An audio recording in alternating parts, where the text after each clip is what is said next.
Good afternoon! Nandito ako sa Market dahil meron akong inimit na tao. Dahil mamayang gabi pupunta kami sa Cainta Rizal para sa isang event, ang King of the World Philippines 2025 Preliminary Competition. So hanggang gabi yon, kaya kailangan ko ng energy. Magkakape muna ako. Kaya pinuntahan ko muli itong coffee shop na ito. Dito uli ako magkakape sa may Zeus Coffee.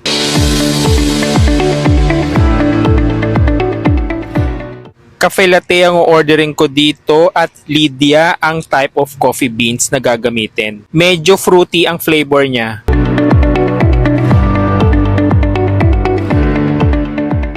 Umorder din ako ng isang pastry dito for my dessert. A few moments later. Tinawag na ang name ko dahil ready na ang aking order. Pagkatapos ay dinala ko na ito sa aking table. I-check natin yung in-order kong coffee dito. At tinikman ko na ang in-order kong blueberry brioche. Bago pala ako magkape dito ay kumain na ako sa turo-turo sa labas ng market. Meron kasing mga nakahilerang stall bago makapasok ng market na nagtitinda ng mga street foods. A few moments later.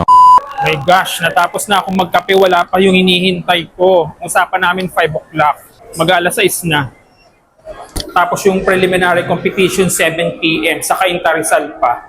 Outfit check muna tayo dito sa may CR. At ang ending, hindi na ako tumuloy sa event doon sa Cainta Rizal.